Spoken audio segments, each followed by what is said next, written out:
I like this Chris chart. I'm gonna see if it's still an active chart that Payne posted, or if if it's old, or what's going on with it. But Cool. Okay. We'll stop in on a sec. yeah, I'm gonna clear some of my tabs. I've got a lot of stuff open that Oh, I just got your message, Jono. Oh, okay, yeah.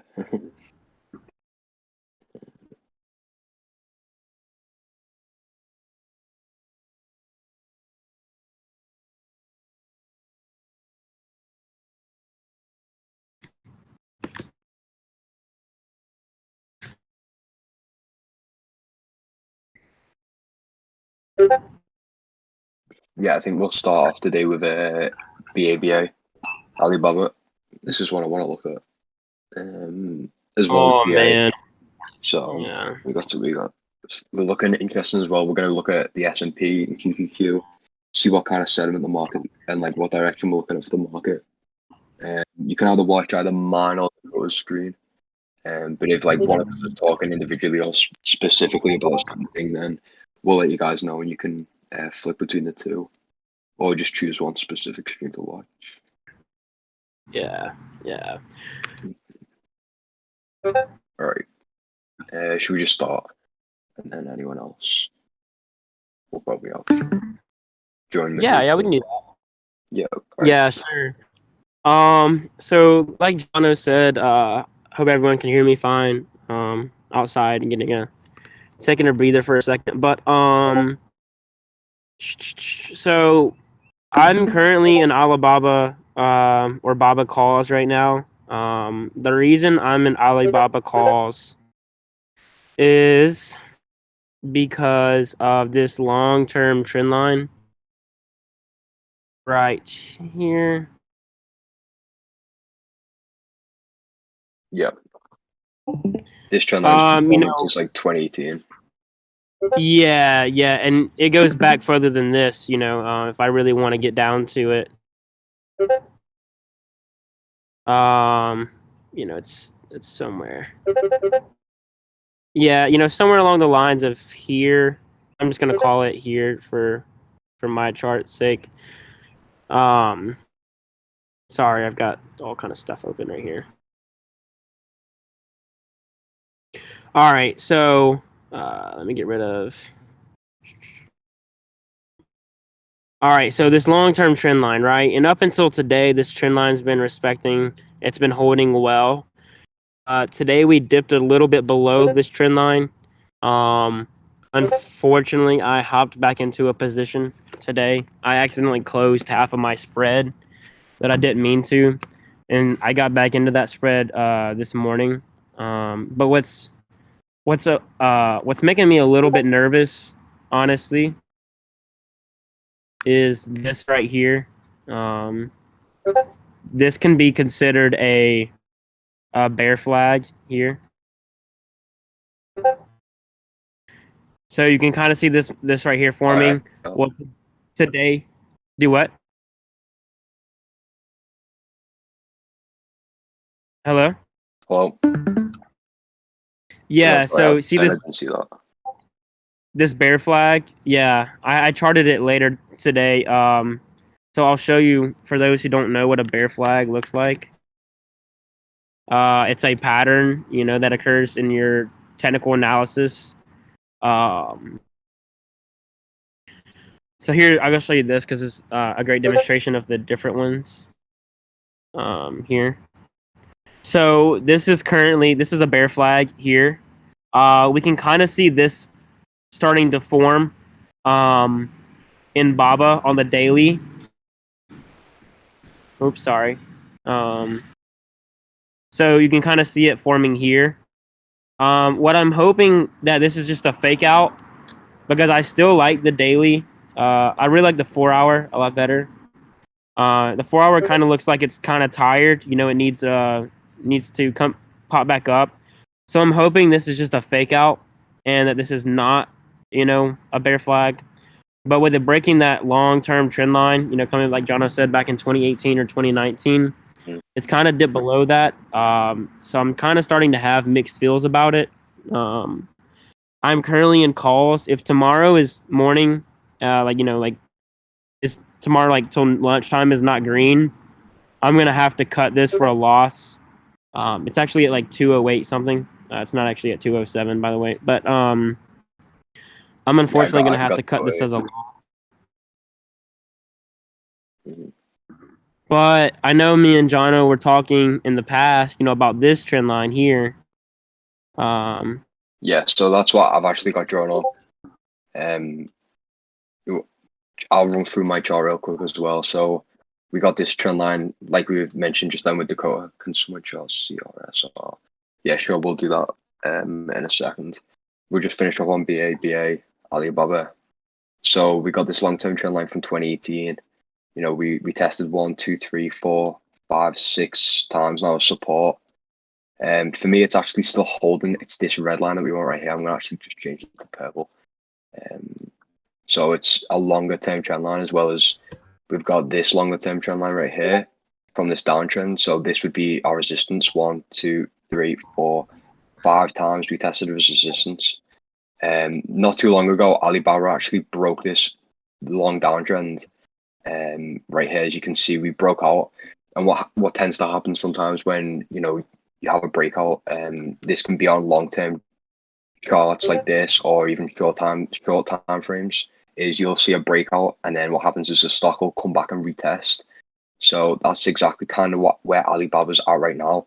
It's broken out, and then so you've got this previous resistance line, and if you know support and resistance, then obviously previous resistance, if once you break out, turns into new support. So we're kind of coming down and we're meeting conversion at these lines right here. So we got this support line, as well as this level right here where we have like sort of a little bit of a fake out there. I'd class as support, and then some nice choppiness, bit of resistance and support right here. So it's kind of these two levels that we're holding, as well as this bear flag, which we've kind of dipped out below. So today we could have seen the start of this the breakout to the downside on this bear flag. I think one thing to note about this chart, which interests me, is the weekly. So on the weekly, let me just remove these white lines, these white circles. Cut off.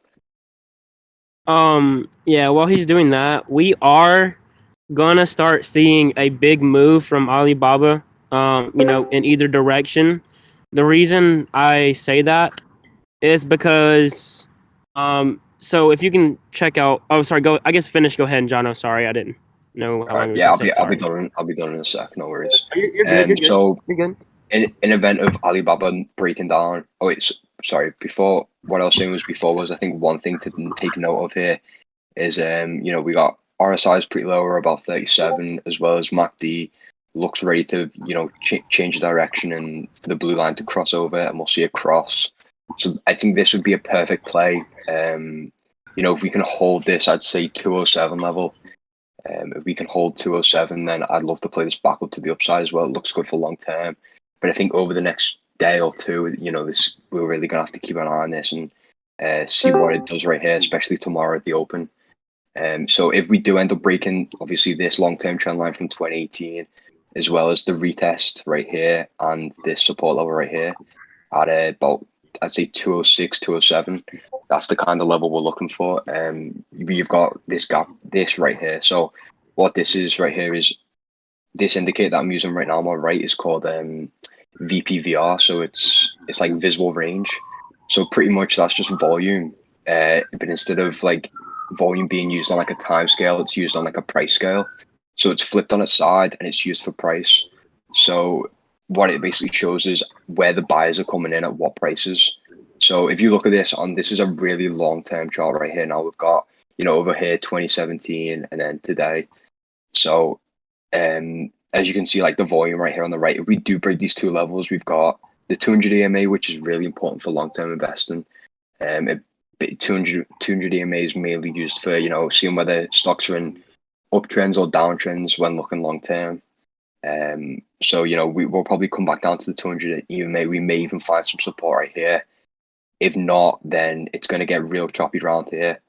As you can see on the left, we've got choppiness, and when you tend to see these big spikes of volume right here, on the VPVR, that tends to mean you'll get buyers coming in. You'll find demand. So when the bigger the spikes, the more demand. So as we'll break down into here, we'll probably consolidate for quite a long time if we come down into this level. So I think, like I said, key thing to watch out for is whether we can hold this 207 level. If not, we've got the 200 EMA, which is sitting right now at about 195, and then 195 seems like a good support to hopefully bounce back. If not, then this range could be good for long term because it shows consolidation. It's safer, so you'll see a lot of institutions probably entering around here, just because, like I said, you've got this volume right here. So when this stock ultimately comes down to this level, it will consolidate. Therefore, it's a safer. You could say it's a safer opportunity for institutions to invest in, just because they'll be buying such large positions and they want them positions to be protected. So it gets protected by the volume of and the consolidation, the choppiness of it. That's pretty much it. If you want to carry on with what you were saying there, Dakota. Yeah. That's I agree completely with what Jono's saying. And he kind of touched on what I was gonna say as well. That this trend line here, we could have come out of it, and a lot of times what will happen is you can retest the trend line and then go from there. But one thing I said, like I said, whether it's to the downside or to the upside, you can tell that we're about to start making a bigger move within the stock because of this this right here, this cloud, or this you see on the outsides. This is called the Bollinger Bands. It's one of my I love this indicator. I don't keep it on all the time, but I turn it on and off as I need it. But on the weekly here, you can tell that these. So when these start getting tighter, like here, you see how these are starting to get closer. This line and then this Bollinger Band start getting closer together. It opens it up for a bigger move. Like this consolidated, it got super close, and then it made a big move. Same thing here, it consolidated in here, and it made a bigger move. And most of the time, the Bollinger Bands are very strong supports because you can see, not so much here, but here it bounced off of this, but we also reject off of the top one. So we rejected, here. And it's kind of hard. I don't really play them for rejections and stuff. You can on smaller time frames. Let me zoom in. So here again, here's what I was saying. So we see how we're getting really tight right here, and we make a big move. We get tight here. We make a big move, but this one was to the downside. Which was your RSI was definitely overbought here on the hourly. So that's why we fell. But like John was saying, we're getting pretty tight here. We're either going to make a move more to the downside or to the upside. But this is when I would, when we have gaps up here, this is how I identify my gaps. And I like to mark them. But yeah, definitely check out this indicator. It works pretty well, like a great example, and then I'll drop it. AMC, everyone's familiar with that stock meme. Yeah, AMC next. Yeah, so all right, cool. You can see, how tight these are getting. It's just squeezing, right? And then it ran. Same thing here. If you got in here because you saw how tight this was getting, you knew that it would probably make a move, especially with this stock RSI being so low like it is now. It was ready to move to the upside. But we're also getting kind of tight, which could be, in my opinion, I think AMC is gonna go. It's gonna continue to drop. Maybe go fill this gap, but we could bounce. But sorry, go ahead, Jono. I didn't say anything. Okay.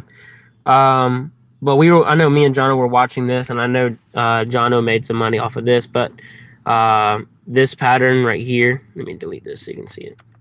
This is called a bullish. Most of the time it's bullish, but a pennant. I've got it here. here. So it sees this, the trend or the support is going to the upside on the bottom. The downside is pointing down, and his stock was traveling in a upward momentum at the beginning. So you can find that same pattern here, but this time we broke. We actually broke to the downside. So you have to wait for confirmation, to play the upside, to know to play the upside or the downside if it breaks below each, whichever line. Yeah. I'm just going to go over AMC real quick because I was actually on a call with Ryan yesterday and I was saying, I think AMC is going to be red tomorrow. And like, dumbass me didn't think to check it today, this morning, and I didn't end up playing it at all. But it would have been lovely to play for puts. I was sort of explaining what I was going through. So right here, I've still got my pennant drawn out that we were talking about with Dakota, and you can see, like Dakota said, we had the rising pennant came up, consolidated between the pennant, broke out to the downside, filled this gap right here, this purple box, found some support on the 0.38 fib level, and then came back up, retested the pennant. Like I was saying before, BABA, what you tend to find is when you see breakouts on patterns, we break out, we find a level of support, retest, and then ultimately right here, or even past this support right here would be a nice entry. So what I was looking at yesterday was right here, what we got here is today, and then before that was before. So I was watching, so obviously this support level, this 0.32 fib level, and then this support right here. So off the open, we got down, which would have been nice because we sort of pulled back up to this level. So that would have been now resistance as previous support. And we opened actually on the 200 or below the 200 EMA. So like I said before, that's a really important level, especially looking for like longer term trends. So ultimately we opened, pulled back up to previous support as new resistance, came right back down then within the hour, the first hour of open, right down to 42s, came down to the 0.23 fib level, pulled back a little bit, broke above the VWAP, pulled back down to the 44.40.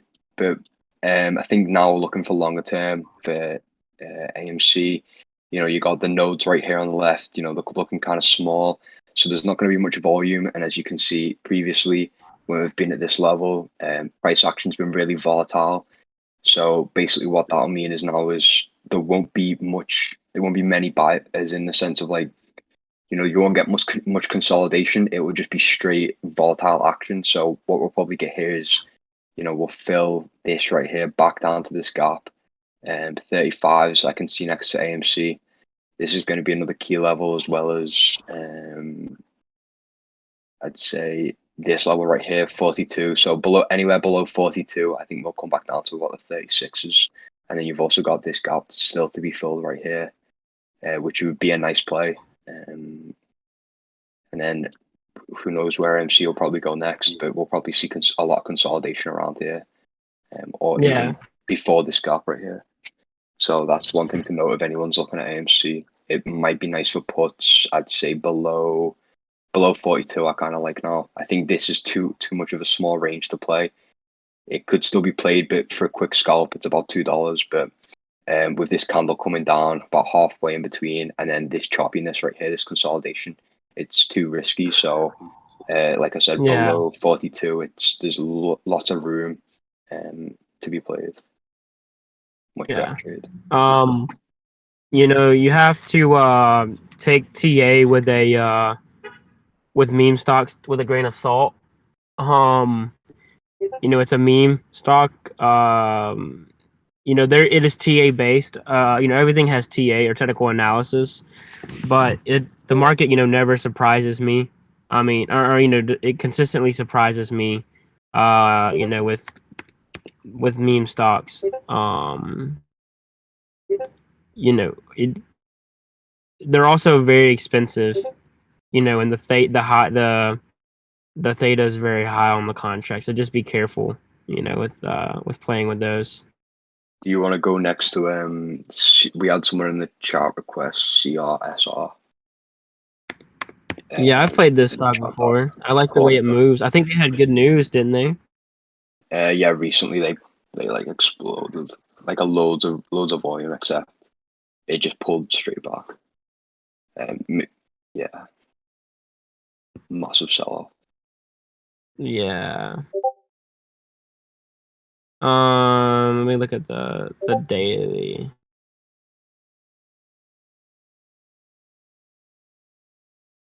It's holding up. Jeez. Yeah, it's an interesting one.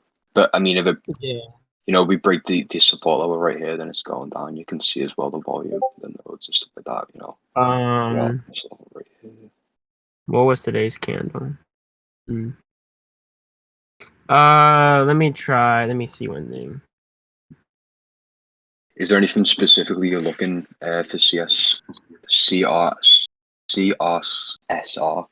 Like a swing trade? Have you seen any charts, or are you in it currently? Yeah, what Or are you timeline are looking we looking long term? What kind of thing, Louis?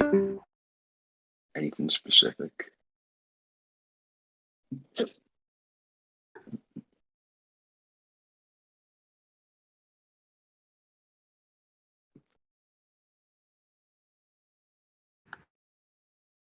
This one was this was June.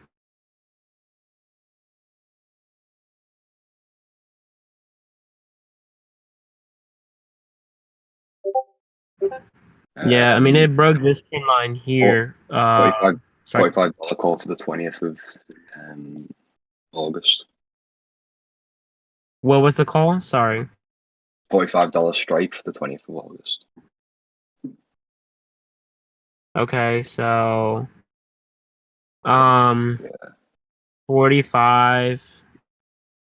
Can you what is your break even on that contract?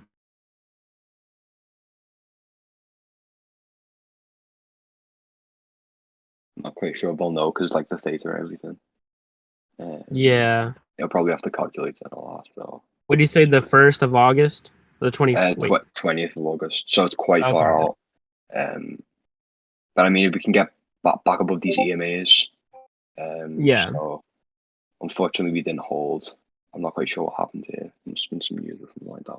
45.66 break even, I think. Jeez. So let's just call it that. So it has to at least get up here, and it actually will have to make it past here to make money. That's pretty far out, but um, this is a weird chart. We can see a lot of consolidation around here. I bet if Jono, showed you the indicator that was here, like the volume Mhm. and stuff, it would show a lot of Yeah, a lot of cleverness, um, a lot of consolidation. Some big nodes. We got a lot of volume. So, I mean, chances of it, coming back above these EMAs, holding, then maybe finding an uptrend past the 35s to then get past all this like resistance and choppiness that we got sort of coming on the left here, without any sort of catalysts being like mergers, really good news, earnings reports, anything like that. I think you're going to struggle to come back up to the 45s. I don't know if they have any events between now and August. Um, I I didn't know Corsa only IPO'd like back in September.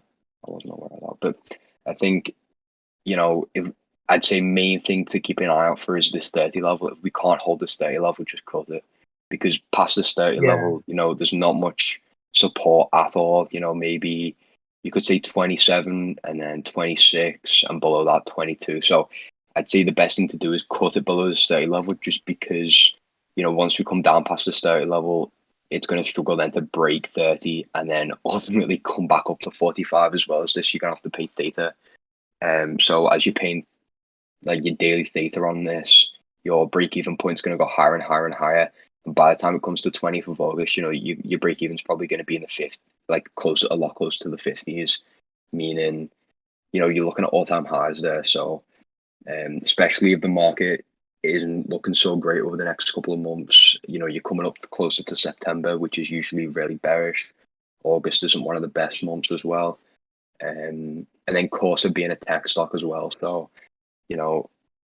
QQQ, that sort of thing, look ready a bit to pull back. So, like I said, keep an eye on this 30 level. Maybe try and pray that we come back above this 200 EMA and start uptrending. If not, I'd look to maybe just take a small loss, depending on how far you're down. Because this could be a pretty long hold, and personally, this isn't a trade that I would take, just because the chances of it coming back up aren't that great, unless, like I said, you have like a catalyst. Was there a reason why you bought that contract, or if you don't have enough capital for some calls or puts, put any option? What's called debt spread or spread? Dakota, do you want to cover debt spreads?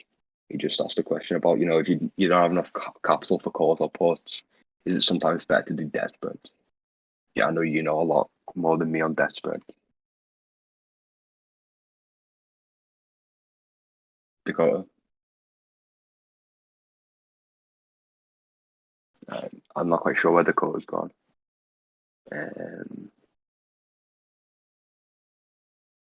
We'll wait for him to come back. I think maybe there's something up with his mic because he's just left. So I think we'll move on to another ticker for now. Before you move on, I do have a quick sure. question. Primarily just like about stocks, since I'm very new to it. Yeah. How often do you tend to have to cut losses on the stock market? That depends. So like I'd say when I trade, I like to keep my Dakota. Are you back now? Yeah, can you hear me now? Yeah, cool. I'm just gonna finish up this question, then I've got a question about debt spreads. All right. So yeah, I heard all that. Sorry, go ahead. Yeah, no worries. So like when I'm trading, I like to manage my risk versus rewards ratios. So I'll look for stocks that I can maybe cut around a 20% loss or 30% maybe at the most, and that way then like per trade, I might make for every 3 losses I might make 1 win. And honestly, it depends on how like the trades that you're taking. If you're taking stupid lotto trades that seem very risky, you'll probably make more losses. Whereas if you're taking trades that are kind of, you can manage your risk, you calculated trades, you're doing your technical analysis properly and that sort of stuff, then obviously you're much more likely to have a winning trade, I'd say. But yeah, it's one of them where you are going to have losses. You are going to have trades that don't go your way. It's just about managing the risk for that trade. So then when you do win trades, it's a lot. Let's say like I said, for every three trades you lose, you only need 1 trade to win to cover that loss, to cover them losses. And it's the same about using how much of your whole portfolio you put into per trade. You're not going all in on every trade, because then if you go all in and you lose 20%, and you've lost 20% of your whole portfolio.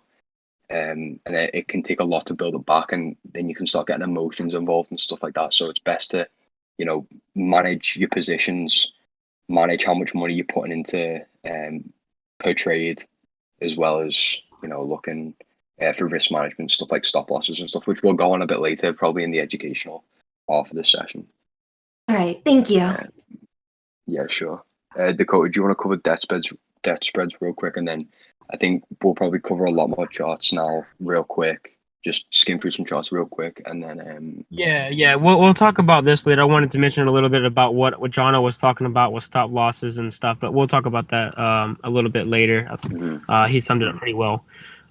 So debit spreads, I've gotten really into debit spreads. I think they're a great way to build small accounts, safely, risk managed wise. But a debit spread, and I'm going to post some videos on my channel and actually in the educational stuff and the fundamental stuff today. Tonight, I was actually planning on doing that, for each broker and stuff. But debit spreads, what you do is you're buying contract. You're actually buying. So let's say I did Baba. I did this, or I don't know. I've Baba. Okay, let's say I have Baba. Let's say I buy the 210 contract, right? I'm selling the 2 and a 212.5 contract. And let's just say my expiration is next week, which is going to be the 16th, I believe. Yep, 16th. Okay. So what I'm saying when I buy a debit spread contract is, all right, let's say I'm buying the 210, so it's fine. 210 on our, that's going to give me an 8-cent difference, but that's 210. Let's call it 210. And let's say I sell the 212 and a half.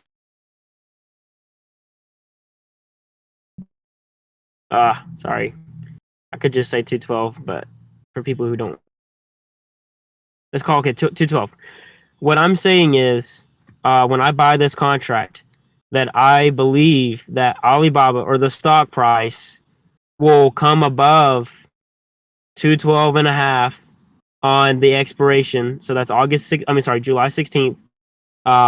In order for me to achieve max profit. How do you figure out, what's my max profit on this contract? So what's nice about debit spreads is they limit how much money, you can lose. But they cap how much money you can make though. But they're safer. So let's say Jono bought calls today, and let's say he bought them at 209. Well, let's say I bought a spread at the exact same time, this same spread. Oh, you scared me. Sorry. Hey. Hey, the girl that's in our class said something about a system. Okay, yeah. I'll be there in just a second. All right. Sorry, I might have to go in a second where Jono can talk for a while. Yep. But what I was going to say is, if Jono purchases a call here and I purchase a spread, I won't lose as much because they move slower, but I can, I can potentially, make a decent amount if this closes above here. If it closes somewhere in between the two contracts that you purchased, it'll be very minimal, profits, but you'll still be in profits, right? Whereas a normal contract is going to expire at 0 here. What's nice about spreads is you actually let them expire, if you want to, for max profit. But if it falls anywhere below here, that 210, you're actually going to lose your total value of your contract spent. Real quick before I have to go, I'm sorry, I'm still at work right now. But how you figure out your max profits is, you purchase the call, let's just say it's at the cost is $100, and let's say you're selling the put. Okay, 1 second, let me grab my phone. But how you figure out your max profit is, you add the difference between the two contracts. So I said I was buying the 210, selling the 212 and a half. So that's $250, the difference in between,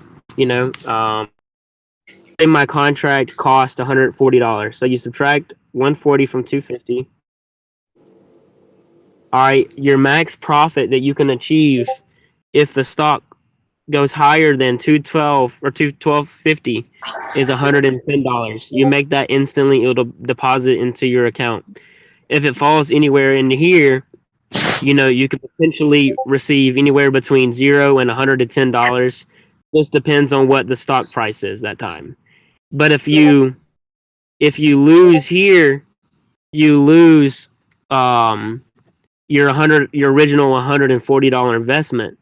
But what I like to do is you can close anywhere in between here. If you're in profits, I actually like to close mine on the day early if I'm in decent profits, because what can happen is, let's say this is Thursday before the Friday, and let's say I'm up here. Well, you can see Alibaba is a big stock mover, right? It moves a lot during the day. You don't want to get caught in one of these big candles when you're in profits here. So I like to take mine the day early because you don't have to worry about risking, so much money over that night, over that day swing, because you're supposed to let them expire, if you want to achieve max profit. But I'm going to be posting some videos later tonight for each, broker. Some people have Robinhood, some people have Webull, etc.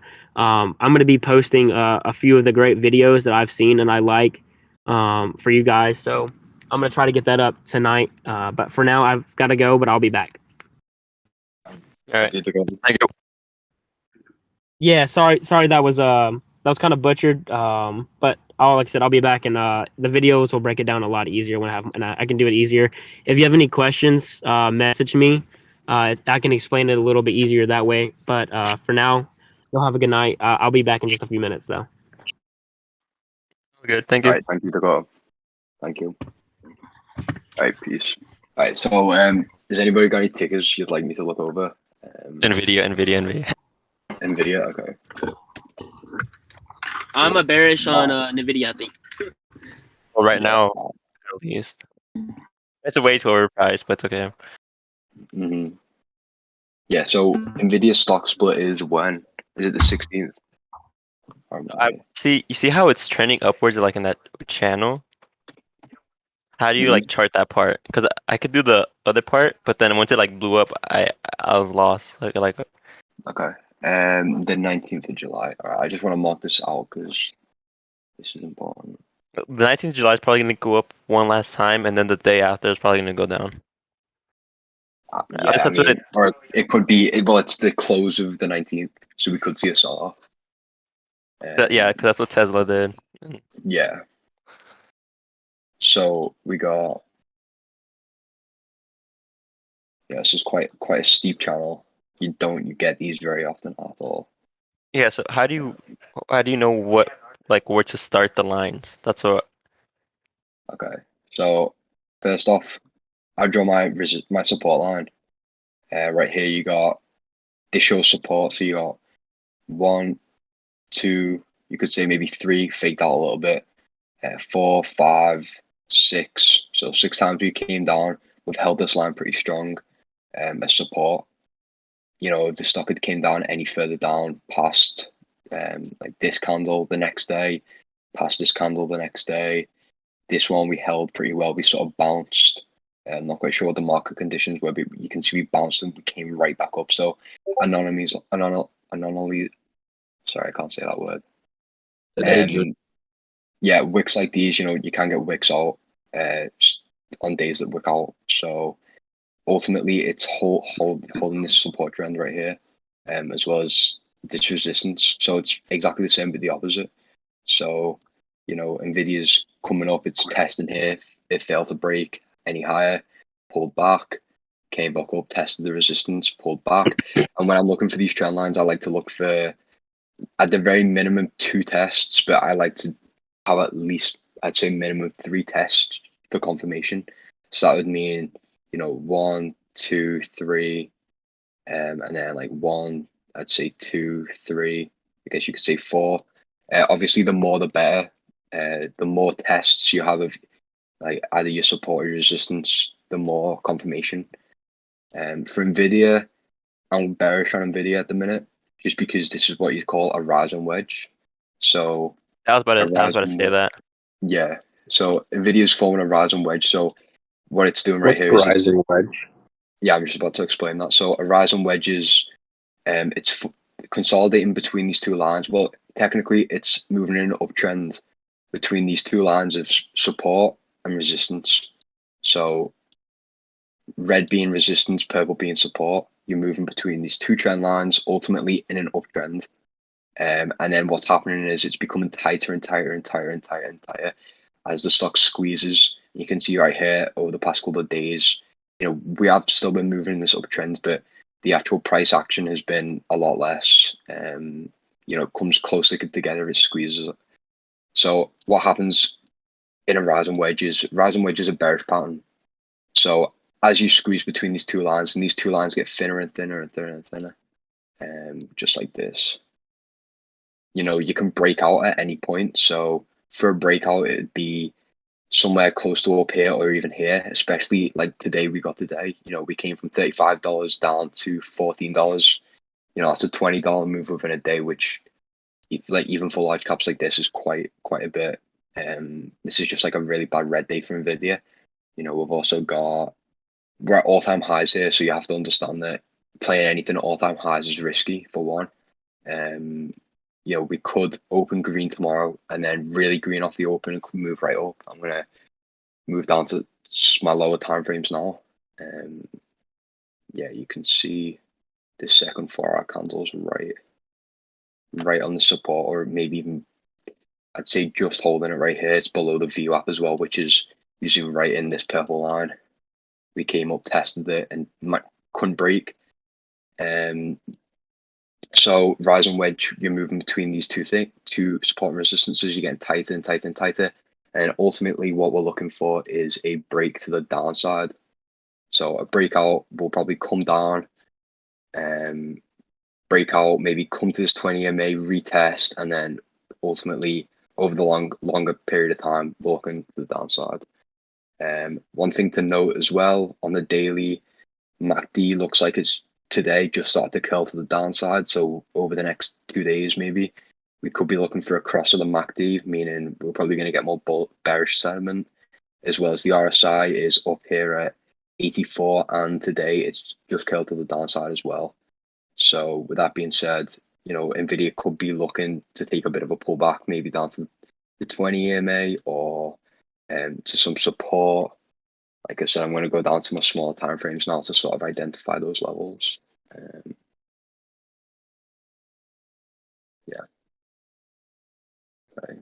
So you can see as well, we've been pretty much holding this 50 EMA quite heavily. You can also use EMAs as support.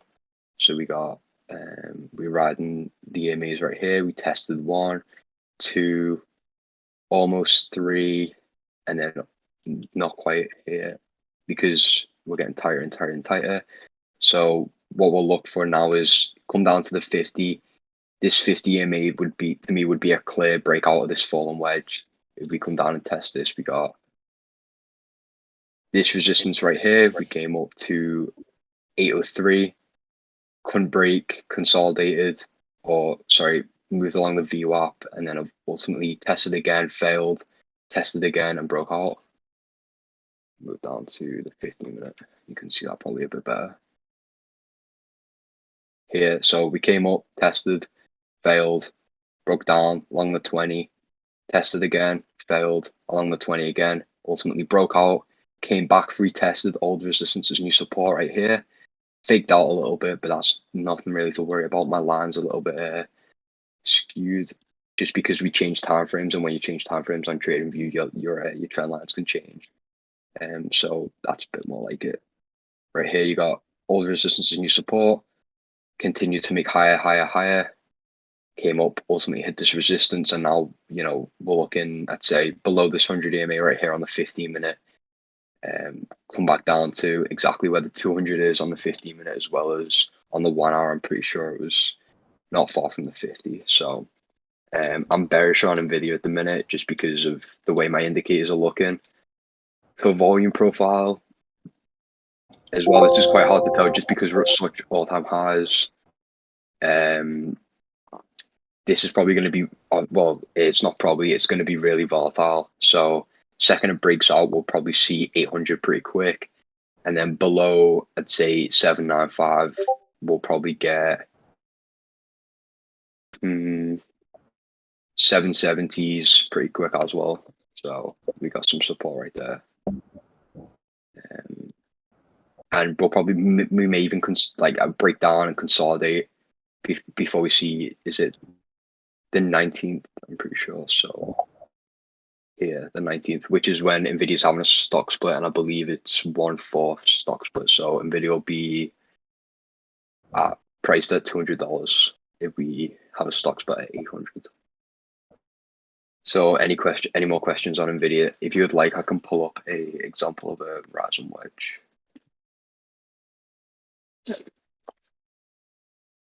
What's a candle? Sorry, what? What's a candle? What's a candle? So these individual sticks right here are called candlesticks. This being a red candlestick, or each one red, green. So what you want to look for a candlestick is green candlesticks. They open at the bottom, at the body right here. So this represents, each candlestick represents a time frame. Let's go into the daily and make it a bit easier for ourselves. So this candlestick right here represents the whole of this Nvidia stock action on the 17th of June. On the 17th of June, Nvidia opened here at $711. And throughout the day, we moved right up to $746 and came up to 753, and then ultimately closed at 746. So as you can see, we got this tiny little thin line right here on this candlestick. That's what you call a wick. So what the wicks are is, like I said, we open at the body, which is this thick part. We come up, we test 756, which is where the wick is, and then throughout the day we came back down and closed at the body. So for a green candle, we open at the body at the bottom and close at the body at the top, and then the wicks just show where the price went throughout the day. So we actually did go higher, but we ended up closing lower than the high of the day. So this will be a high of the day. You close, you open, and then it's just the opposite for a red day. So right here, this is today. We opened at 8:34 around that level, came up, had a tiny little wick at about 8:35, moved about $1 to the upside, and then throughout the day, eventually came down to about 8:13, and when we closed at about 8:14. So each one of these candlesticks represent a time frame. If I go to the hour, you'll have more candlesticks. You've got 8. You got about. So this would be the day for NVIDIA right here. All these candlesticks. So we got like 1, 2, 3, 4, 5, 6, 7, 8, 9, 10, 11, 12, 13. And wait, that must be 1, 2. This is the day. Sorry, 1, 2, 3, 4, 5, 6, 7. Right here. So yeah, going to the 1 minute, each candlestick represents 1 minute. Pretty much the same, and then 5 minute, and it's the same principle for each one. Let me pull up. Going back to the rising wedge real quick. Thanks for the explanation, John, but it was Corsi. I was just messing with you. Oh, I didn't even realize. How's it going? How's it going? What's up, brother? Yeah, what's good? I'm gonna flip over my screen right now to my Google, and I can show you more about rising wedge. That was me who asked that question too. Oh, about the rising wedge? Yeah, just get a little interactive in here. You want me to cover that then still real quick? I might as well. Yeah.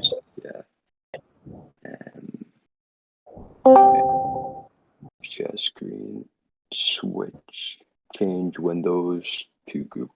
There we go. Okay.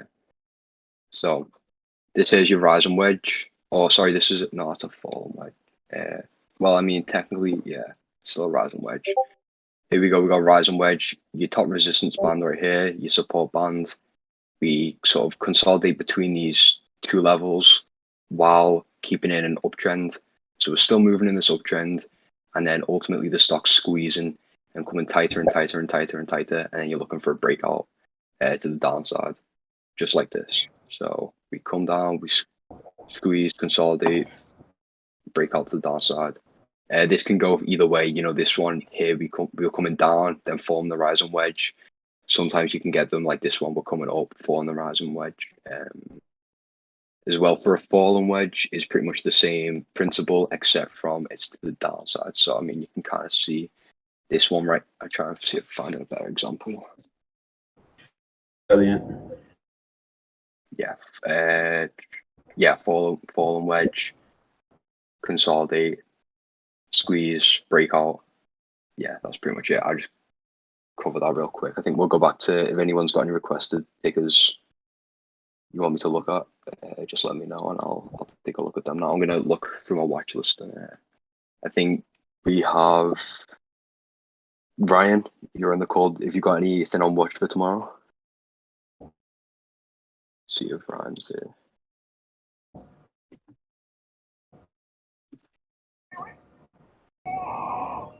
Alright, I'm not quite sure where Ryan is at the minute, but I'm sure I'll be back in a sec. We can review what places we'll start off with SPY, and we'll move to QQQ. Have you got anything you'd like to do, Corsi? Any charts or anything like that? No, my bad. Yeah. Oh yeah, Ryan. Have you got anything on watch for tomorrow? You I was did you like the watching. run through? Yeah, I was looking at Nvidia. I was looking at Snow. Mhm. I was looking at Piton, and I was looking at Boeing. Okay. Do you So, want to pull up your screen maybe and chart them? yeah, That's just cool. give me like 3-4 minutes. I'm just putting the results from the watch list from yesterday. I'm just finishing up the Right. results. Yeah, but I will in a couple minutes. I think we'll go over Python real quick. This is a trade that Ryan took today. A lot of eyes were looking on this. Dakota, I think, got 150% on it. Ryan got about 63% of them right. Yeah, 60. What a dog. So Python What was a forming. dog. Sorry, what? I just said, what a dog. Yeah. So for Python, we got this resistance right here. Quite a key level, 125 as well as about 127.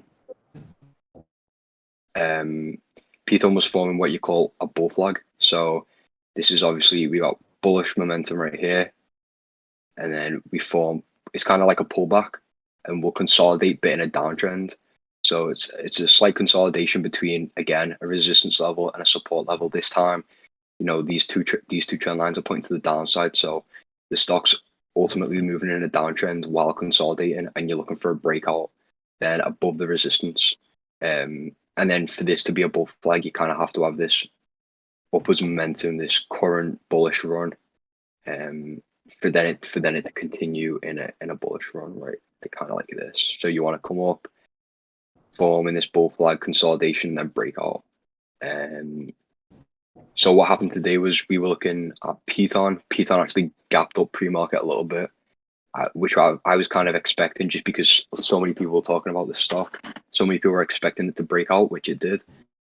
Above this level right here, about 124, we opened today at 125, and on the open today was quite crazy. I'll come down to the 5-minute. I'll remove some of these levels. I think you can see a bit better, but you don't really need that. Okay. So Python broke out. We had this little gap up pre-market. Really, really volatile for the open. You can see here by the volume. We came right up to about 129, which is kind of what we were expecting from this bull flag. We were expecting this breakout. Came up to about 129. Not quite sure if we had previous resistance there or what was going on. Yeah, I guess you kind of got this little bit of a. On the 4-hour, we have a little bit of probably consolidation there on small time frames. So it's only slightly sort of rejected this level as well. The market pulled back today. I'd say about an hour after the open. I know the S&P did, and a lot of other stocks did. So as we came up, hit this 129, pulled right back within the hour. So this is the hour candlestick. Ultimately closed below here, at about 124. Opened at 125. Lovely play, especially for calls. We get this on calls, but I mean, to me, this is still bullish, just because we had this breakout. And what tends to happen, like I think I've mentioned like about 3 times, I'd say tonight, on breakouts, what you'll tend to see is you'll see the breakout, the initial breakout, you'll see lots of volume, and then you'll see a pullback as the previous resistance, which is this purple line right here. We got 1, 2, 3, 4, 5 times we tested resistance, broke out, pulled back. So previous resistance becomes previous support. Stocks tend to repeat themselves, patterns, trend lines, price levels, this sort of stuff. So we're holding this level right here. I think tomorrow we could be green, come back up to maybe the 127. We got resistance here, as well here today. We tried to push higher. After like sort of bouncing, coming back after this crazy open, came back up to 127. Ultimately, after that, the rest of the market, the day we just bled. We had red as well. We had some Fed news as well today, so that didn't help. But ultimately, Python on longer time frames, looking at it from a bit more of a long-term point of view, looks good to me. Looking at the VPVR, we got these smaller nodes right here. I'd say main resistance right here, 135. I like this above 130, which is the line I just deleted before, which would be right here. This is kind of where I was looking to play for the bigger move. So we broke out today, came up, retested this 130. but above 130, we got this lovely gap right here. It's about a $5 gap. We may see a bit of choppiness right here from the left, but other than that, we got this right here and this. So it might be quite a fast mover.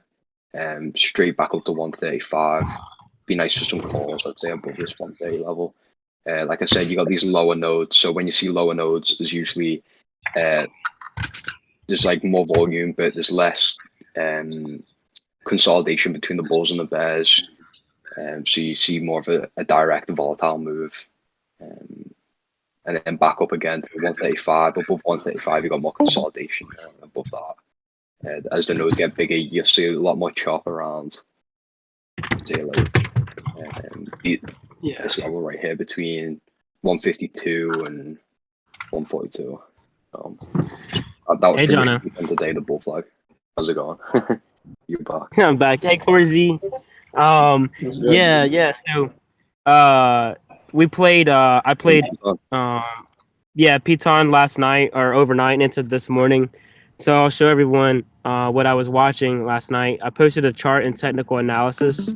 Actually, it was this morning. Sorry, but I got into it last night. So you can see here, this is a bull flag. This is what I would, most people would call a bull flag here. Notice the decline in volume. What it means is like any kind of spike like this, with green volume would help break it out. I used stock RSI in my favor. I saw it was kind of bottoming out. And what was I on? Sorry. We were on the 4-hour chart, I think. Yeah. So, I got into it here yesterday at the about right here. We can see it broke out today. We sold for 153% gains this morning at the top here. And then we kind of sold off. What I would look for, this might just be a retest. I think John has probably talked about that. But this might just be a retest of the trend line breakout. We could potentially see it keep running up, or we could just go back down and, consolidate again. The daily, this is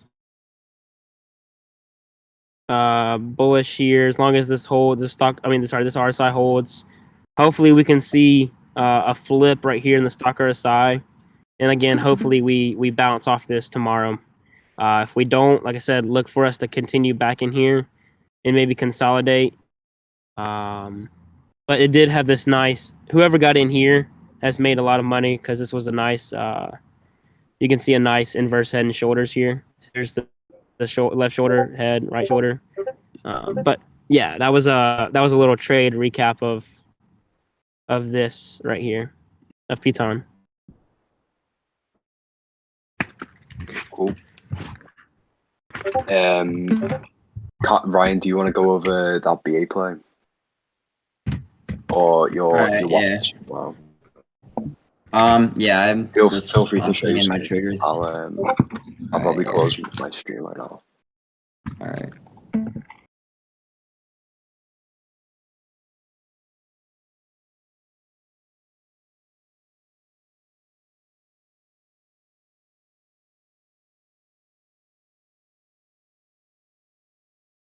All right, let me know when you guys are ready.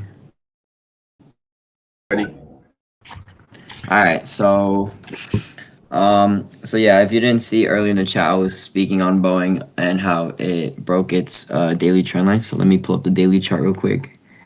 So here.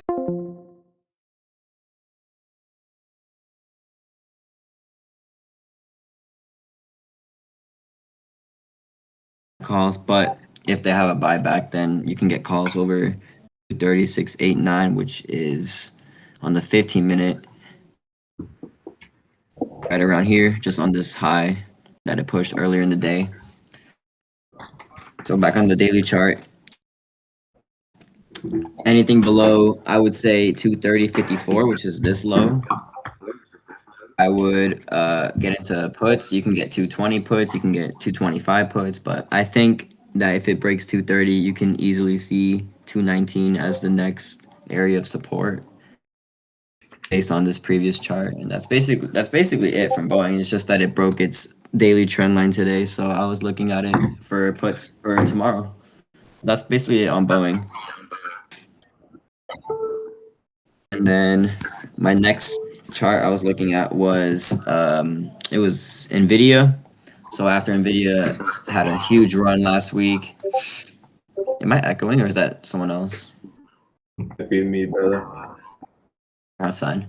Yeah. So, anyways, yeah. So Nvidia dropped $13 today. So I believe that if it can go below 811.51, which is this low, you can see probably. I think it would probably go around 790s, and then it could break 790s and go to 775. So yeah, Nvidia is good for puts, but obviously if it has a push up, then you can get calls over to over 820, and you can see 828. Come and eat. Yeah, my dinner's ready. Let's find out. My next stock was my next stock was Piton. Piton, I played this today, but after let me put the extended hours on. Yeah, so after Piton shot up this morning, I got in around right on my trigger. I think I played it to around here, and then it pushed up even higher. So yeah, but anyways, I think that Piton held a 200 MA very good on the 15 minutes. So if you can see some good volume push up tomorrow, then I'm gonna keep the same triggers as yesterday's watch list for tomorrow, and hopefully Piton doesn't sell off after it, and it can break 130. And I think the next target was 132. So that's basically it for Piton. I'm looking for calls on Piton tomorrow, but obviously if it breaks down, then you can look at 118.84 from a while ago actually, but that would be probably the next put trigger I would have. This is based off the weekly watch list though, so it's not really a day trade. It can be more of a swing for puts. If it breaks 118, you can look for 114 as your next price target. And then the last thing I was looking at was actually, it's a new ticker now. It's Snow. So Snow ran up $9 today. I totally missed it. I wasn't even paying attention, but I started charting it a bit, and I've always had this demand zone, and I don't know why I didn't think of buying it since it's fell into the demand zone. But if you see on the daily, here's a little triangle over here, and then obviously like when you trade Snow like a couple weeks ago, it had a really hard time breaking 250. So I wouldn't want to do anything over 250. I would wait a bit for maybe 253.32, which was where my entry would be on the daily. If you see 253.32, and I would look for, honestly, Snow is probably the next breakout stock that I'm thinking about. So I would probably not swing it. I mean, not day trade. I would swing it, and I would enter 253. You could enter 255.9 as a safer option, but I think if Snow can break 250 tomorrow and even break 253, then it definitely has the momentum to break out, and your price target is honestly going to be around 280. So I think Snow is the one to watch for tomorrow. But that's basically my watch list. Pretty simple. Yeah. So Snow calls, Boeing puts, Nvidia puts, and Piton calls if there's a decent pre-market and decent volume in the morning. But that really sums it up. And then I know somebody wanted to look at QQQ, so I did a chart on it real quick. So let me just pull up the QQQ chart. So here's the daily on QQQ. So yeah, it's been following this channel recently, and what I noticed is the past 2 times it's touched. So I shaded in the red. It's broken down. I mean, here was more. Let me see what month this was. This was September. Okay, yeah, I don't think there's much news on September. I know it was March last year where it was the COVID crash. But basically, every time it's touched the trend line on the top part, it's broken down. So we're approaching it. I still think there's still more room. I think we can still hit 370 before we start breaking down, but it's just a warning sign that, you know, the bear market is approaching based on this channel, which hasn't been wrong in now 2 years. So that's just my analysis on QQQ. I don't really play QQQ or SPY. I only do like lotto plays on it, but that's basically it for QQQ. That the top channel is approaching, and the past 2 times it's hit, it's broken down. And if you're looking for scalps on QQ tomorrow, I did on the 15-minute chart. Honestly, I don't. You can do just calls above the high of today, and then puts you can do under 358, and you can look for 356 as your price target. But that basically it for QQQ. Is there any other stock or anything else you guys are looking at that I can maybe look at? Were you the one watching? Didn't Ned go crazy like for a little bit? Neg. Oh yeah, that was yeah, no, I didn't watch it. Actually, it's not a penny trade, is it? No, it's more of a It's steamrolled the options. They're like at 3K for the 30 expiration. It's like the highest it goes. Yeah, I mean, I had no idea what the stock was before today, so I mean, Me either. yeah. Just went crazy. But honestly, if you're looking for puts, careful. I don't know. I don't really play stocks that move up 148% in the same day. The only one that I played was AMC one time. But yeah, I'll probably keep it on my list, but not my. I'll probably put it on my swing list just so I can peek it. What's up, guys? What's up? Yo, how's it going, Dave? And then Amazon, if that was Monday's play, it continued it had another day where it went even higher to the 3700s, which was my price target. My price target was 3700. I'm pretty sure I saw something on Twitter of the Fibonacci. I didn't do it yet, but they said that the next target for Amazon was 3812. So based on his analysis, it can be something to watch tomorrow morning. But I already played Amazon Monday, and I don't really play the same stock twice if it's already ran like 20% the day before and 10% today and the other days. But that's just basically Amazon. It broke out of its all-time high. And I know that Nvidia has a stock split soon. I'm not sure what day though. Does anyone know? So it happens live on the 20th. Okay, but yeah, so the 20th is gonna stock split. What's the stock split? 1 to 4, 1 to 5? What is I it? think it's Yeah. 1 to 4. So Yeah, they before. have the close of the 19th, Alright. 1 to 4 stock split. And then did you ask what Nvidia do? Or am I tripping? I swear you just said what do Nvidia do? Yeah, what time? It's on the closing, but it goes live on the 20th, right? Yeah, that's right. So the 19th is like the last day. And then the trigger from today, DraftKings. I mean, I was hoping for calls today on DraftKings. I even bought calls yesterday. I did actually sell them in the morning because it did push up to 50, 52, I think, in the morning. Yeah. So I sold it around here, right on this. As soon as it hit around here, I sold it. I made like $30. It was my 500 account thing trade. But yeah, DraftKings, unexpected. A lot of people lost money on it today. I was looking at a lot of things on Twitter saying, oh, I lost, 30, 40%. I was stopped out. Yeah, usually these type of triangles, I think this is the ascending. I'm pretty sure it's the ascending triangle. So you would expect it to push up. So my price target was going to be 56, 55.9.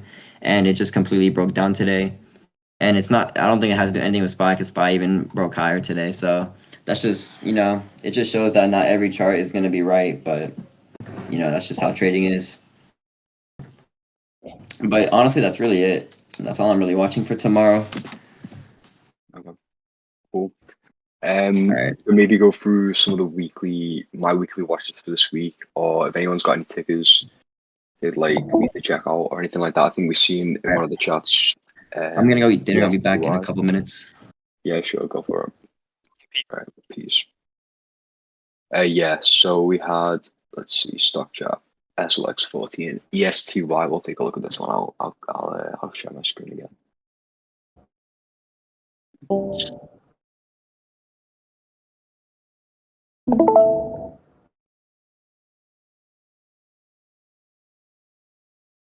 Right. ESTY. Oh, is it? Let's check. Oh, ETFY, sorry. All right. So right now we're holding this support level quite nicely. You can see we broke above here, held for like a day on the support, eventually broke down below, came back up, broke through. We got more support here. I'd say around here, and also here we held, and then ultimately broke down, came back up, retested before going further back down. So, you know, we broke above, came back down, bounced off the support line today. Ultimately, over the long term, this is bullish just because we're moving along the EMAs. So I kind of like to think of this bullish. However, the EMAs are really squeezed here. So, you know, if we do see a big volatile move, this could come right back down below the support, back down to the EMAs, and then eventually, you know, move right back down. MACD curl to the downside on the daily, RSI also quite high, except that doesn't really mean much at all. You got a lot of chop around here, so we may see a bit more consolidation. You can see previously above this level, and we had a lot of consolidation, so that's quite nice. Let's narrow it down to the 1 hour. Are you looking to play this long term, short term, a scalp, swing trade? What are you kind of looking for? I think puts might be quite good on this. Below this level, you know, back below the 100 EMA, maybe play it back to the 200. We got this right here. I'd say for puts, maybe look at this for a price target.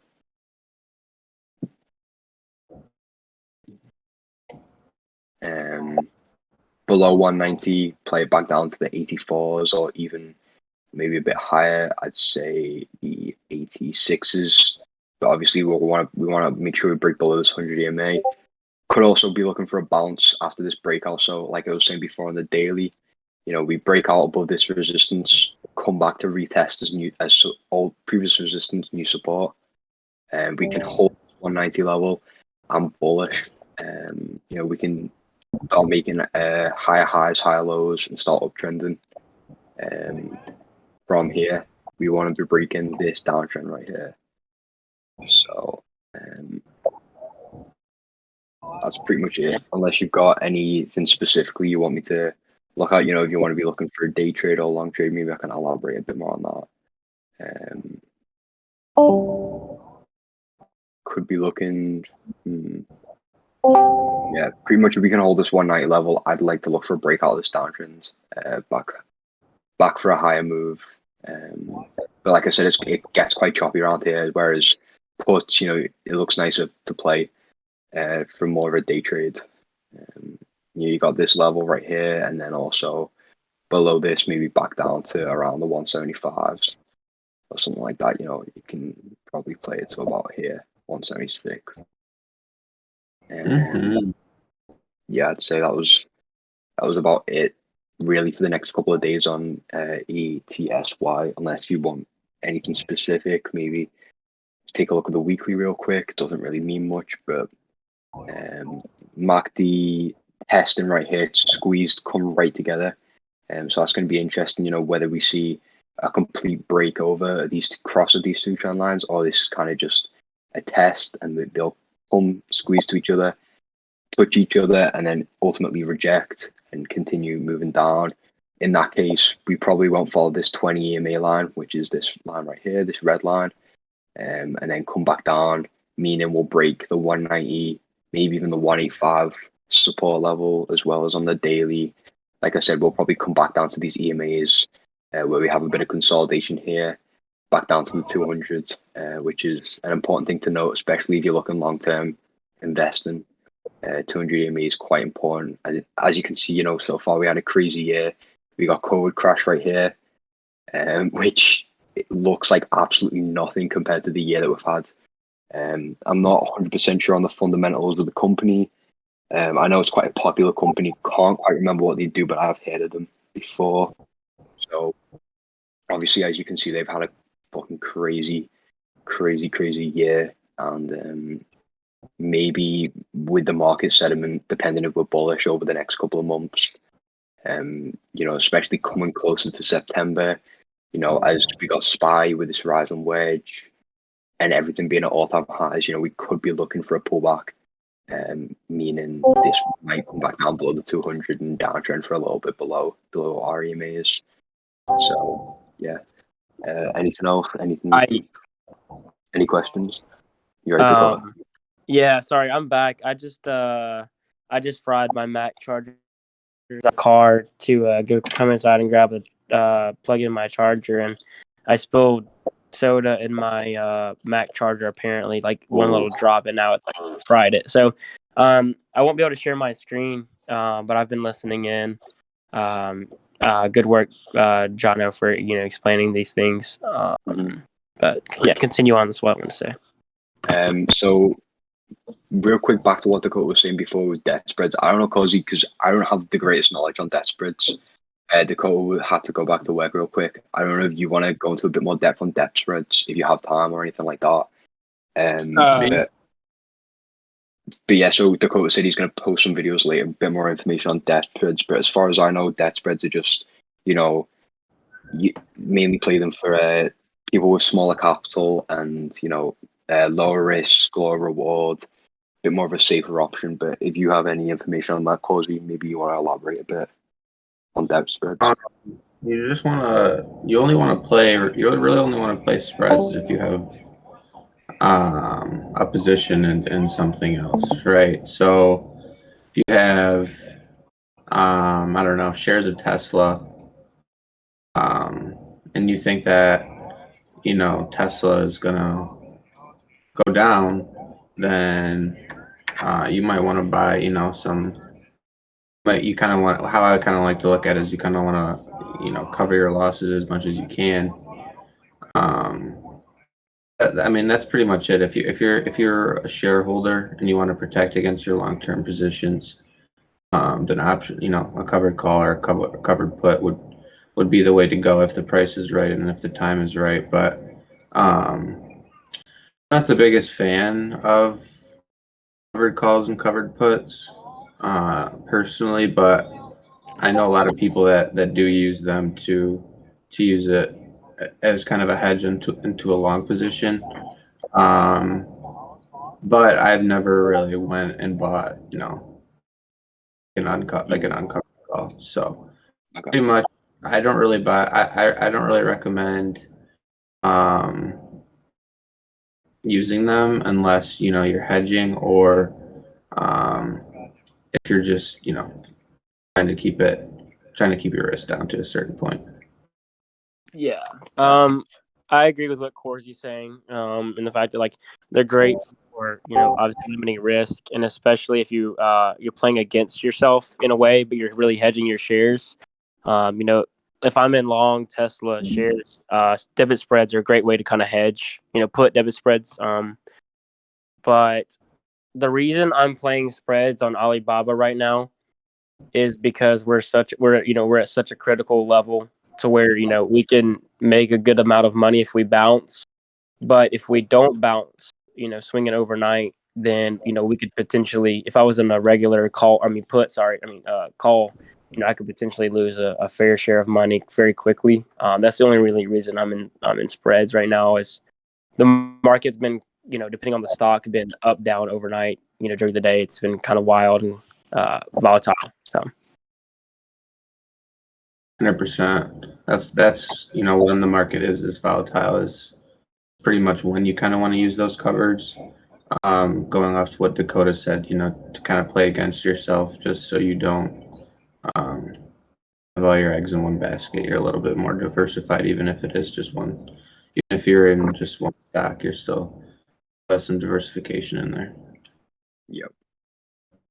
I'm going to go over some of the stocks that I had on my weekly watch list. I'm going to start off on Skills.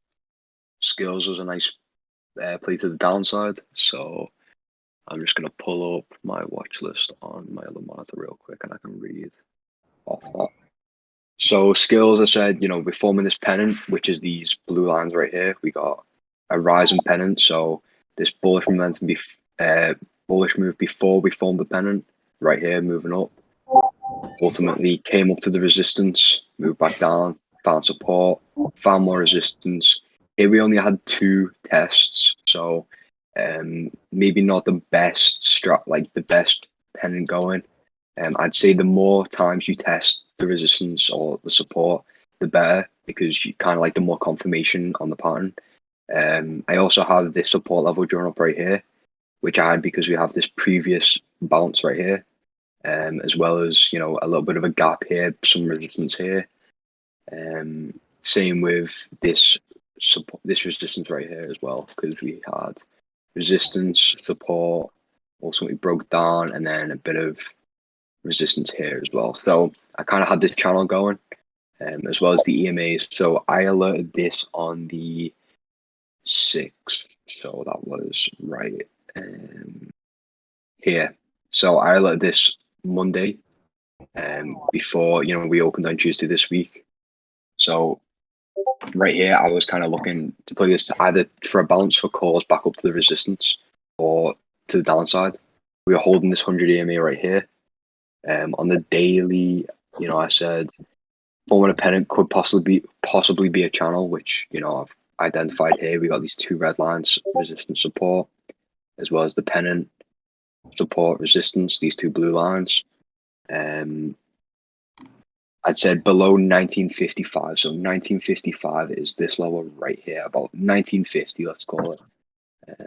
At the time, I did this watch list on my phone, so I couldn't quite see the levels very well. But 1950 right here would mean we come down below the open, of this candle. Ultimately, to me, that's kind of like, at least for the first hour, you look on the hourly, right here, we're coming right below this trend line right here. So 1950 is right at the bottom of this closed candle. For the day, we actually gapped right below, opened a considerable amount in 1914. Throughout the day, throughout the first hour, we pulled right back up. Or let me just check the 5 minute. What the hell are we here? Oh, okay, so we actually sold off in the morning, and then found some support right here.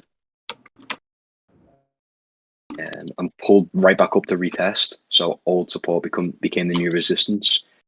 Found some support, bounced right back up, tested. So around about, I'd say maybe, you know, below this level right here is good for puts.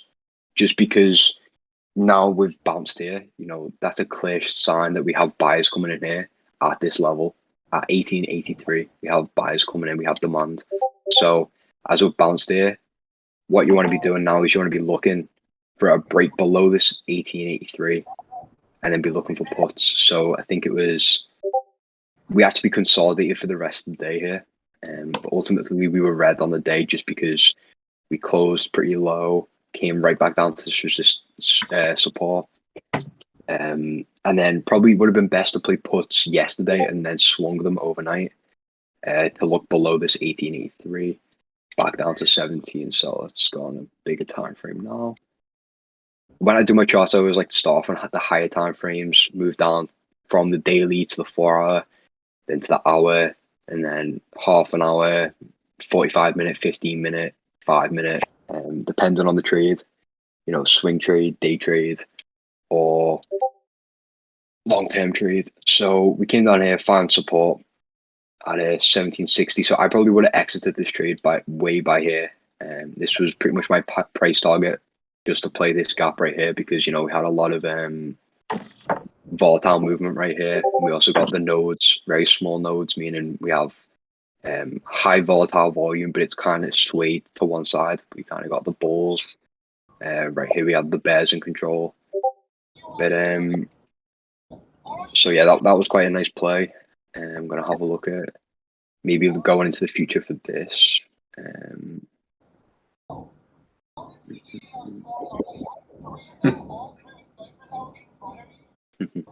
Yeah, I'd say going into the future for skills. You know, we kind of closed below this level, but it's quite hard to call. It's quite tight. You know, there's like maybe 10-15 cents within it. However, I'd say, you know, if we don't open tomorrow above this level, at about 1750, eventually we'll see more downside over the next coming weeks. However, you know, it's not going to be as big a moves throughout the day, just because you know, you got a lot of choppiness around here.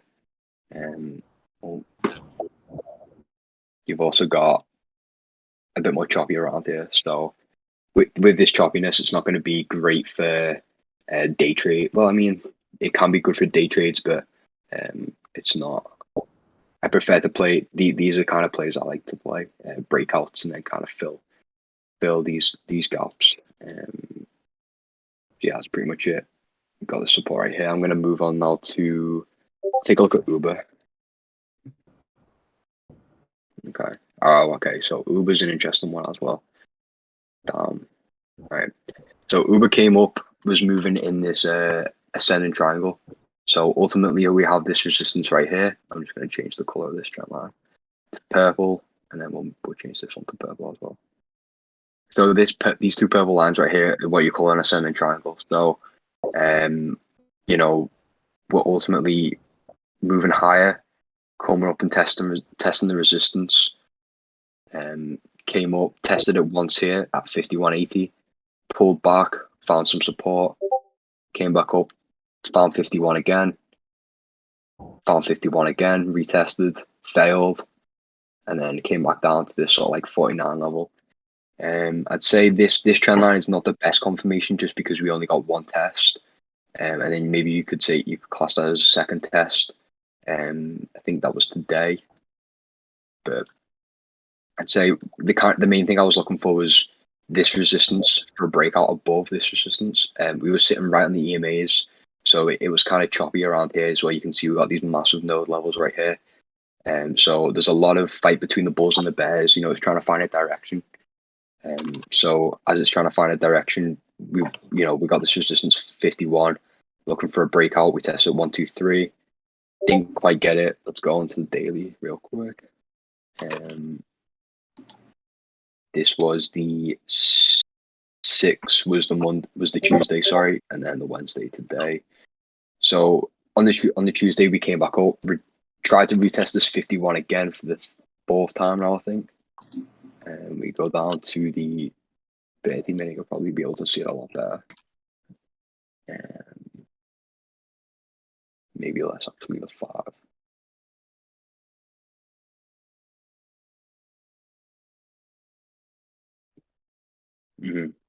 So on the open, we actually opened quite low pre-market, came right back up to the EMAs, eventually throughout the day broke above, came back up, tested the 51, faked out very slightly at 51.80, at 52. That's where you got to be careful of these small little fake outs. Came back below the resistance, tested again, still couldn't break back this level, and then sold off throughout the day as well as then, which then brings us on to today.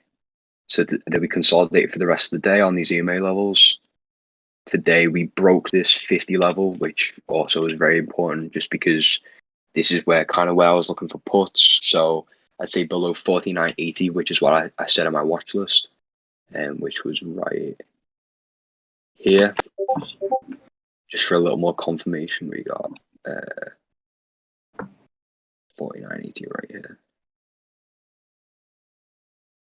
Look good for puts for me, just because we got this choppiness right here above, and then we have room to the downside to about here, with this support right along here. It's a little bit messy, quite choppy along these levels, but ultimately we broke this pattern, couldn't quite break 51. So interesting to see where Uber will go next with it breaking this trend line as well. You got the MACD's pretty flat, RSI is pretty flat as well. It's kind of consolidating, trying to hold this 200 EMA level, which is not a good sign since we ultimately closed below the 200 EMA, meaning it might not look great for long term, and as well for puts below here, this 47 level. You can see the nodes get real small. We got a lot of volatile price action here and a lot of volatile price action here. So, below these levels, puts look great, in my opinion, for Uber. We also got, let's mark out, we got this gap right here.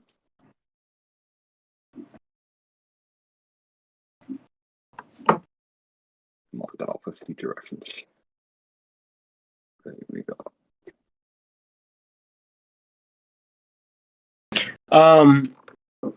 In my channel, I'm currently posting how to open, different spreads depending on what broker you're using. I'm also going to be continually, and within the next few minutes, continue to put, the picture I just sent now. It talks about credit spreads versus debit spreads. I'm not a fan of credit spreads at all. I traded one, and I've never will trade another one again. I don't like them. But it shows you the different advantages and disadvantages to the different spreads and stuff like that. So when you ever get a chance, feel free to take a look at that. Useful education. Okay. I'm gonna go over DraftKings as well because this was a nice play today. Let's just go into a bit more of a higher time frame. Maybe the 45. Let's go. Oh. All right. So DraftKings, we got this nice level right here, which is common support and resistance. We got resistance, come back down. A little bit of support here. As you can see, we broke below this green candle, came back up, retested. And also resistance here, a little bit of support consolidation here, as well as kind of held this level right here as well. And as well, you got the EMAs, it's kind of riding this 200 EMA.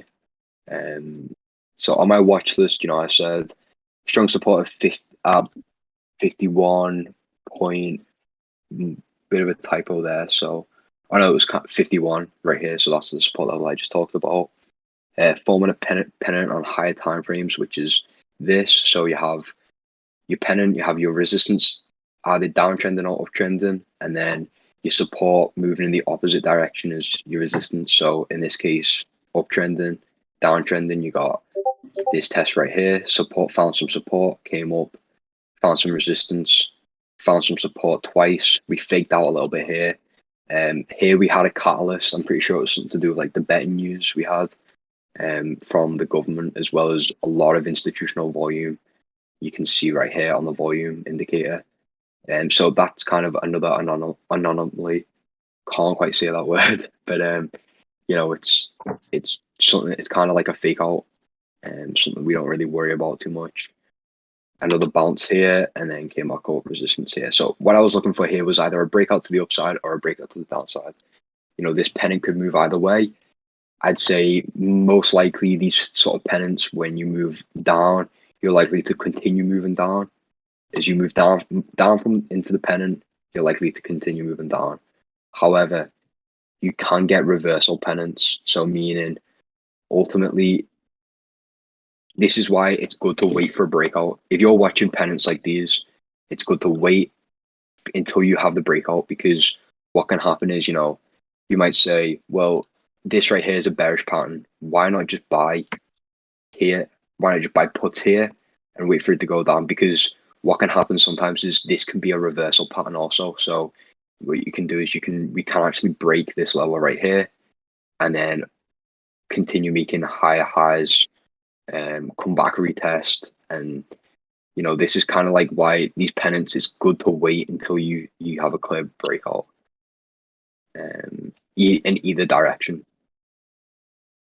So DraftKings, we broke out to the downside today. Now what we'll do is we'll move to a lower time frame. We'll take a closer look at this, and then we can see, sort of analyze what was going on today and why we broke to the downside. So 51 support right here. We got, what days? This is 6th, and then the 7th. So this was the open today. This green candle right here was the open. We came back above the 100 EMA. So for DraftKings, we were looking, needs to hold the 200 EMA. If not, looks good for puts, above 53.20 for calls, and 100 EMA and the 0.615 fib level. So back to the daily real quick. 53.20 was just here, which is the 100 EMA. Look up for calls. We could hold this support level, come back up, retest this resistance line, and ultimately break out, which is what I was looking for. However, I also mentioned, you could play this for puts. but needs to hold the 200 EMA, which is this right here. Didn't hold the 200 EMA. Let's go down to the 4 hour, which I think is what I was looking at. Or maybe it was the 1. Yeah, the 1 hour. So right here, looking at the 1 hour, needed to hold this dark blue line, which is the 200 EMA. Didn't hold it. Didn't hold any EMAs today. You know, we opened, seen a little pop at the open, came up to about 52.30, and then throughout the day we just sold the fuck off. Blew past the EMAs, blew right out of this 51 support, and blew right down through the resistance line. And looked good for puts. Sort of came back, retested the 20, and just continued to downtrend throughout the rest of the day. You know, right here we got 52.27, previous resistance here, previous resistance here. So that's kind of what happened. We came up, we had a little bit of, I guess you could say, a tiny little bit of volume within the first 15 minutes maybe of open. That's why sometimes it's best in the open in the mornings to kind of wait before you start trading. Maybe wait, I don't know, like 10, 15, 20 minutes, you know, kind of get an idea of the market sentiment. Today the markets were green at the start of the day for about half an hour, and then throughout the day we turned red, and then it was pretty much blood red throughout the rest of the day. So that's a good example of what DraftKings did right here. For the nodes, you know, we had a lot of choppiness around here. As you can see, we got a lot of consolidation. But ultimately, as we broke this 51 level and we broke below the 200 EMA, it was just straight red. We had a lot of room to run below 50, as well as, you know, yeah, I'd say mainly that 50 level, or 51. We just had a lot of room to run, as well as the markets being red. You know, we just seen big sell off. Looking on higher time frames, go to the hour. We didn't really find much support today at all. You know, we bounced here, which was interesting. We kind of got, I'd say, maybe this going on. Previous resistance here, kind of bounced on this candle right here. You can see that was again on a 5 minute. We bounced, came back up, tested the 20 EMA, which is just like the exponential moving average for the past 20 days of the stock. So each day, I think it's either the open or the close. I can't quite remember for the exponential moving average, but it's the average price of either the close or the open for the past 20 days, the EMA. And they can be used as support and resistance lines also. So, you know, we came down, found some support, retested the 20 EMA, and then kind of downtrended today throughout the 20, kind of consolidated along this previous support, ultimately broke below, came back up, tested the 20, managed to hold it for a little bit, and ultimately broke below. So DraftKings would have been a nice play to look for puts. I would have said, personally, for price target, I probably would have gotten out around this 49 level and took profits, just because we found some support and consolidated throughout the rest of the day. So like anywhere between, like I said, below this 200, below 51, maybe below 51.80 just for confirmation, just to confirm, we're breaking out this trend. But when you see blood red like this and the markets are red in the mornings and stuff like that, you see a lot of sell volume, like we did the first 2 hours today. That would have been a nice trade back down to the 40 grams. The chart pattern kind of reminds me of a head and shoulders pattern, kind of forming. That's kind of what I see. I know you're on the hourly. Do you mind flipping to the 4 hour or the daily? Yep. Yeah. You could point out where you see it, and then I can kind of. So is it kind of? Let me just check this maybe. Yeah, that's kind of what I'm seeing. Yeah, sorry again. I fried my computer tonight, or my charger. No problem. I don't have a computer to chart on right now. No one wants to see a phone chart, unless it's Corsi. They still hit, by the way. But yeah, that's kind of what I. Right there. Yeah. Do what? Or I guess you could say here. Yeah. I was just talking about the neckline. Yeah. I don't know. And I'm sure when we get educational, when we get some more educational stuff up, there's going to be chart patterns and stuff like that. I know John Owen Corgi and some other people were in the works for those. So, it's important that you learn the patterns of TA when you first start your TA, working on TA. It's important. Patterns are important. Yeah. It's If you just guys have any educational questions, I'm finally in the call. I know I'm extremely late, but I can help answer anything. So good. If you got any subjects you'd like to go over educational wise, or maybe what can we do? I don't have anything. I'm probably specific gonna off the head top off in of my about head, 20 but if you- minutes, just with it being so late here. For me, Yeah. It's 20 to 3 in the morning. Damn. So move to unless America, Donna. You can live with me. yeah, I want to. I need to come get citizenship. If anyone has got any like sisters or anything like that, for me to marry, Hey, then where do I'll you probably come over. do I you don't live know in if you want Europe? to pick America. Pick I live somewhere in- like Puerto Rico or the Virgin Islands that has a lot better tax benefits than America. Yeah, that's true. Yeah. Where I'd go if I could. Fair. Yeah, I live in the UK at the minute, so it's kind of Oh, bro. Oh, VD is in here. What's up, VD? Hey, buddy. So VD's a long-term trading friend of mine. how's it going, BD? John, Like do the we want to profile talk a little bit about different indicators we use and stuff? Yeah, so we covered quite a bit about indicators last night, but we didn't actually get out recording. So I'm recording tonight, so I'll probably just cover that. We don't really have as many people in the call at the minute right now, or many beginners at least. So, I mean, what do we? I mean, we could maybe go over. Do you want to go over MACD again, or maybe you could talk a bit about that if you want, Sugar. Just because I've talked quite a lot tonight. Unless you wanted Dakota. yeah, I can talk about MACD you if know- you want. Yeah, sure. Sure, please. You want me just to kind of do like what we did yesterday? Yeah, kind of just go through the exact same as what we did yesterday, and we can, yeah. Works for me. Let me scroll up to my MACD chapter.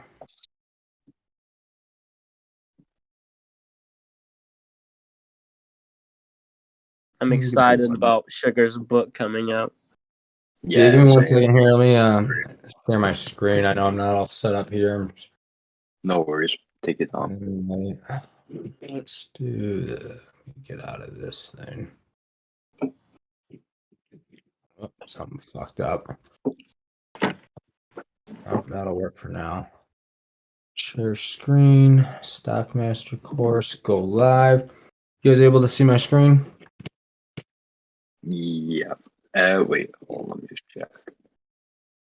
I don't know. It says I popped out of the player. Yeah, to I another got it. window. Yeah, I can't see you. Let's see what the fuck's going on here.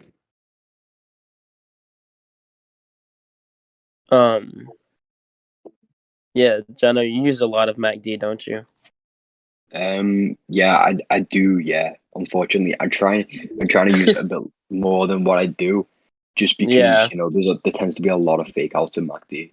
So Yeah, I'm trying to hold off it a little bit now, or I've learned You that guys over should the be able to past. see it now. Yeah, we can see it. Cool. Yeah. All right, sweet. Let me jump to chapter 14, the MACD indicator. I think me and Sugar are pretty similar. I kind of like turn it on and off. It's not one of my main indicators. 15 MACD indicator. All right. So the moving average convergence divergence indicator is a tool. It sounds a lot worse than it actually is. It's a momentum indicator that is used to basically just measure trend strength and possible trend reversals. It is a lagging indicator, meaning that it is slightly behind price action. So you're not going to want to base too much of your future trades on it super heavily, but it's just something to keep in mind. And it measures the relationship of EMAs. So it basically, your two main momentum indicators are going to be the MACD and the RSI indicators. And they measure momentum in two different ways. The MACD is going to be doing it by EMA, and the RSI is by doing it in more of like a volume oversold over bought approach. Rolling down here, calculating it and adding to charts, not super important. MACD theory, when the lines diverge or when they're separating, it's signaling that short-term price action is moving quicker. And when they converge or get closer, it's going to be the opposite. It means that price actions are slowing down between the EMAs. So these can be used to measure momentum or trend strength and to signal buy and sell orders. The trend strength is probably the most popular use of it. Generally speaking, when the MACD line, which is the blue line on the indicator, is above the signal line, which is the orange line, the stock is considered to be in a bullish trend. We can see that here on the chart. We got a blue line sitting above the orange, and we've got bullish price action following it. On the reverse, when the blue line dips below the orange, we generally see bearish price action follow. Following a trade strategy based off of this is called the MACD crossover, and it's just as simple as it sounds. When the lines actually cross over, that signals your entry or exit points. Obviously, when the blue crosses over to be on top of the orange, you would signal a buy, and when our blue crosses over and under the orange, it signals a sell. Now on the MACD indicator, these bars here are called the histogram, and they basically measure the amount of distance between the two lines, or essentially they're measuring the amount of divergence or convergence. Technically speaking, you could use this indicator to form your triggers without even using the lines. Because when the lines cross over, obviously they're super close. You're going to have almost no bars. And when the lines are rapidly changing, you're going to have a lot of distance between them, because remember, one of them is, if we go up to the calculations, I know I didn't really talk about that. The MACD line is a calculation of subtracting the 12 and the 26 period EMA, and the signal line takes the 9 period EMA of that calculation. So it essentially, one line's going to react quicker to trend changes than the other. And we see that just by, if you were to only pay attention to the histogram bars here, you could also place buy and sell orders. When the bars start to get bigger and farther apart, you're going to see rapid trend increase. And the same is on the downside. Obviously, green bars being bullish momentum, red being bearish. And this kind of just goes over what I just talked about. We can use these crossover points to target buy and sell locations on our chart.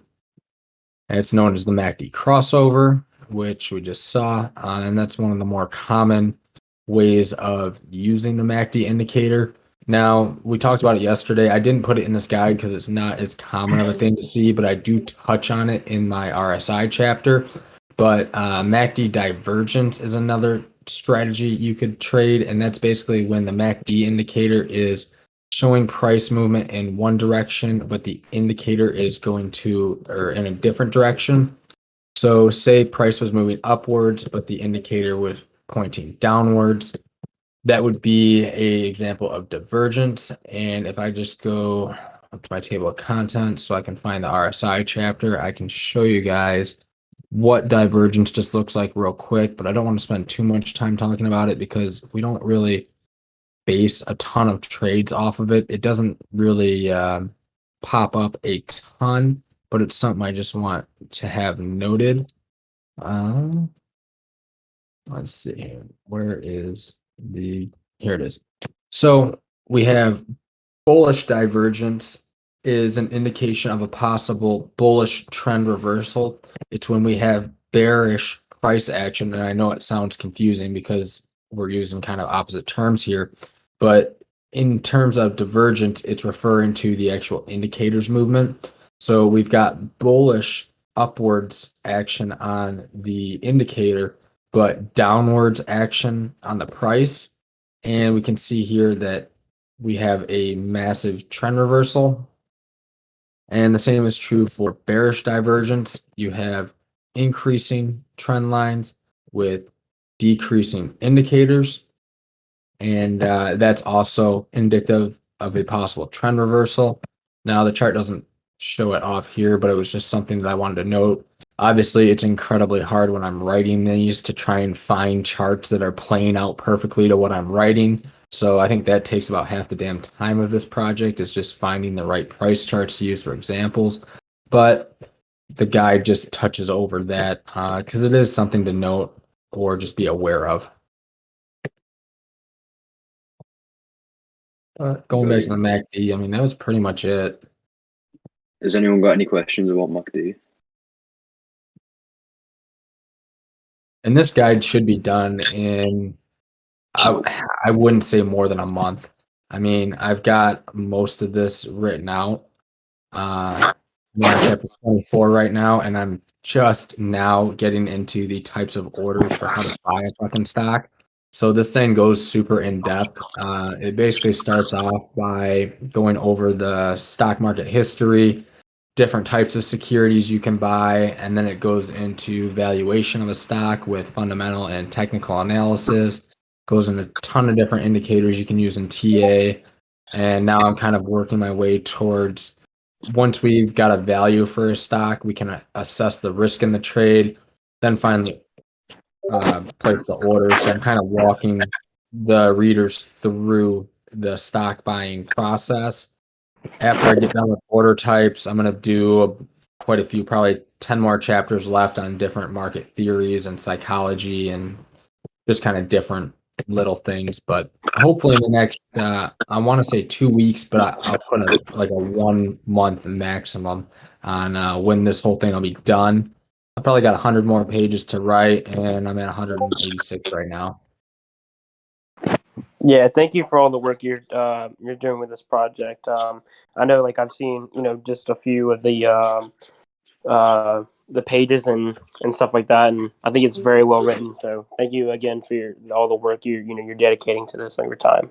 Yeah, no problem. I appreciate that.